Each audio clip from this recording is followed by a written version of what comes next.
नमस्कार, मैं सत्यानंद स्वामी और आप देख रहे हैं सत्या एक्सप्रेस। साथियों, 9 अक्टूबर को बहन कुमारी मायावती जी की महारैली है और जब से रैली का नाम सुना है अदर पार्टियों ने, जैसे कांग्रेस हुई, भाजपा हुई, आग लग गई है। क्योंकि जितना दिनों तक बहन कुमारी मायावती जी शांत रही, लोगों को लगने लगा था कि भैया बसपा अब खत्म हो चुकी है। लेकिन बसपा का जब से अभियान शुरू हुआ है, जब से बहन कुमारी मायावती जी ने बस ऐलान कर दिया है कि माननीय कांशीराम साहब की पुण्यतिथि पर रैली नहीं रेला होगा, तो आपको बता दूं कि जितनी भी विरोधी पार्टियां हैं अपने अपने चमचों को सड़क पर उतार दिया है।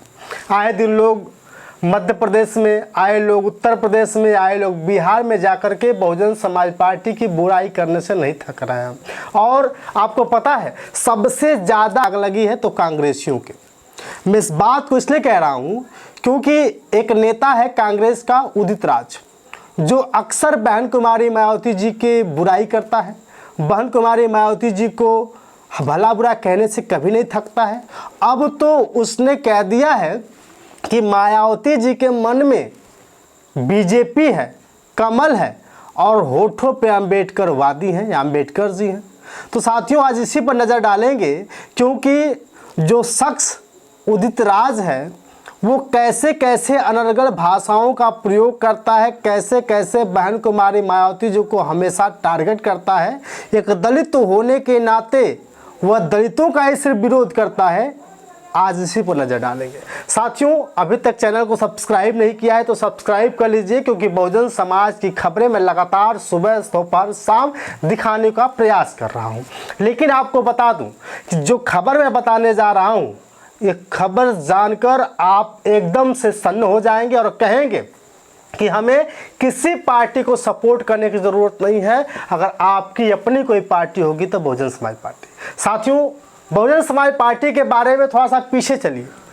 बहुजन समाज पार्टी जब नहीं बनी थी, उससे पहले माननीय कांशीराम साहब प्रयास कर रहे थे, लोगों को जोड़ने का प्रयास किया। उनसे पहले बाबा साहब डॉक्टर भीमराव अंबेडकर साहब ने दलितों को, शोषितों को, पीड़ितों को, ओबीसी को, सबको जगाने का प्रयास किया, महार आंदोलन किया।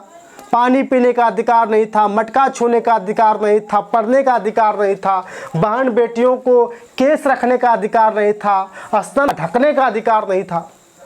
और बाबा साहब ने संविधान बनाया और संविधान में वो सारे अधिकार को दे दिए ताकि आप स्वतंत्र से जी सकेंगे। लेकिन फिर भी लोग बाबा साहब डॉक्टर भीमराव अंबेडकर को समझते थे कि ये सिर्फ दलितों के महापुरुष है, दलितों के नेता है। आज भी जाइए देखिए, अगर पूरे देश भर की मैं बात करूं तो सबसे ज़्यादा अगर देवी देवताओं की बात किसी की मूर्ति है तो बाबा साहब डॉक्टर भीमराव अम्बेडकर साहब की।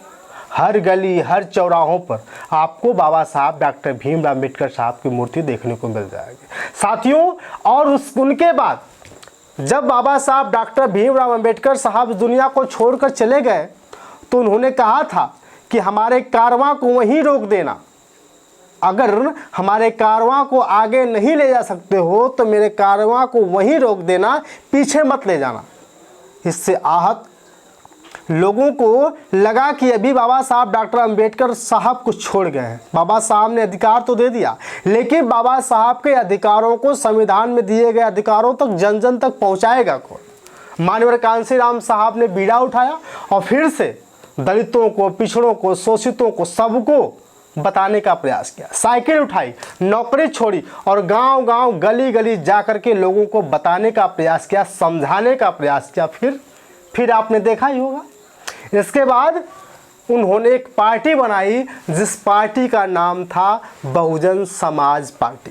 साथियों, बहुजन समाज पार्टी का नाम सिर्फ दलितों के नाम से नहीं जाना जाता।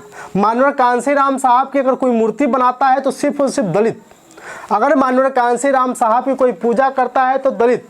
जबकि माननीय कांशीराम साहब ने सिर्फ दलितों के लिए काम नहीं किया था, वो भी पिछड़ों के लिए भी, दलितों के लिए नहीं भी, पीड़ितों के लिए भी, सबके लिए साइकिल से चल करके लोगों को जोड़ने का प्रयास किया था। मौर्य जागे, राजभर जागे, हर समाज के लोग, पटेल जागे, कुर्मी जागे, कोयरी जागे, चमार जागे, हर समाज के लोग जागे।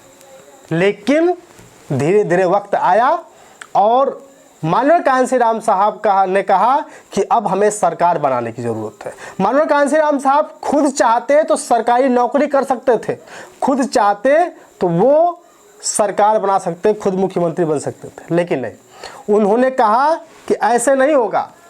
उन्होंने बहन कुमारी मायावती जी को खड़ा किया और साथ में लेकर चलना शुरू किया और उनको 4 बार उत्तर प्रदेश के मुख्यमंत्री बनने का ऑफर दिया और मौका दिया और 4 बार उत्तर प्रदेश की बहन कुमारी मायावती जी मुख्यमंत्री बनती हैं। माननीय कांशीराम साहब जब दुनिया को छोड़कर चले गए तो माननीय कांशीराम साहब ने कहा, माया हमारी विरासत को बचा के रखना। बहन जी ने कभी हार नहीं मानी। बहन जी ने महापुरुषों के आंदोलन को खड़ा किया, महापुरुषों को बताने के लिए, महापुरुषों को दिखाने के लिए उन्होंने लखनऊ में पार्क बनवाए, गोमती नगर में पार्क बनवाए, नोएडा में पार्क बनवाए, ताकि लोग अपने महापुरुषों को न भूल सके। आज अगर लखनऊ के पार्क में जाएंगे तो सबसे ज़्यादा अगर किसी की मूर्ति लगी होगी तो महापुरुषों की लगी होगी। हाँ, एक लोगों की नज़र में गलती हो गई थी कि उन्होंने अपनी मूर्ति क्यों लगाई। दलितों शोषितों की मैं बात करूं तो इनकी नज़र में बहन कुमारी मायावती जी भी एक महापुरुष है। उनको आयरन लेडी कहा जाता है, उनको देवी कहा जाता है, देवी के रूप में बहन कुमारी मायावती जी को पूजा जाता है। इसलिए बहन जी ने सोचा कि बाबा साहब चले गए तो कांशीराम साहब आए और इस पहिया को संभाले। उसके बाद मायावती जी मानो कांशीराम साहब के पहिया को संभाले। लेकिन अगर बहन कुमारी मायावती जी के जाने के बाद इस पहिया को कौन चलाएगा? साथियों, आपको पता ही होगा कि विरासत के लिए लड़ाई हो जा रही है। उदित राज दलित हैं, इनको खुद नहीं पता है कि बाबा साहब डॉक्टर भीमराव अंबेडकर साहब ने किस तरह से काम किया था। और ये उदित राज आज भले ही कांग्रेस में जाकर के बड़बड़ बड़बड़ बड़बड़ बोल रहे हैं, लेकिन जो मानवर साहब ने किया और जो बहन कुमारी मायावती जी कर रही हैं उनको समझ नहीं पा रहे। साथियों, आज भी अगर दलितों के मुंह से पूछा जाए कि आपकी शेरनी कौन है, आपकी मसीहा कौन है, तो उनके मुंह से सीधा सा जवाब आएगा, अभी हमारी मसीहा बहन कुमारी मायावती जी है। तो साथियों, आपको बता दूं कि इससे नाराज होकर के जब से ये सुना है इन लोगों ने, क्योंकि कहते हैं कि गरीबों को गरीब ही मारते हैं। सोचिएगा, गरीबों को गरीब ही मार सकता है, क्योंकि चाल चलने के लोग बहुत तेजी है। क्योंकि बाबा साहब जब अंबेडकर साहब दुनिया में जिंदा हुआ करते थे तो जीते जी कांग्रेस ने कभी भारत रत्न नहीं दिया, भारत रत्न नहीं दिया, वो नहीं चाहते थे। बाबा साहब डॉक्टर भीमराव अंबेडकर साहब को भारत रत्न मिले। और आज जब बसपा मजबूत हुई है, जब बसपा ने स्टैंड ले लिया है, गांव गांव गली गली सिर्फ बहुजन समाज पार्टी की रूपरेखा देखी जा रही है। बहुजन समाज पार्टी के लिए प्रचार प्रसार शुरू हो गया है। आए दिन लोग आज़ाद समाज party, Bhim army, Samajwadi party, Bhajpa, Congress को लोग छोड़कर जब बसपा में शामिल होते हुए जा रहे हैं तो लोगों को आस लगने लगा है। और आपको बता दूं, यह सब देखने के बाद कांग्रेस वालों को फूटी आँख न सहाया और इसके बाद उदित नारायण को लखनऊ में उतारा। आप जाइए, वहाँ एक मीटिंग करिए, प्रेस कॉन्फ्रेंस करिए। प्रेस कॉन्फ्रेंस करने के दौरान करूँ तो ये दलित, ओबीसी, माइनॉरिटीज एवं आदिवासी संगठनों के परिसंघ राष्ट्रीय अध्यक्ष हैं और बसपा कांशीराम साहब की विरासत का लाभ मानववादी ताकतों को पहुँचा रहे। सोचिए, जब ये प्रेस कॉन्फ्रेंस कर रहे हैं तो ये कह रहे हैं कि बसपा मानवर कांशीराम साहब का जितना लाभ है सभी मानववादी ताकतों को पहुंचा रही है। भैया,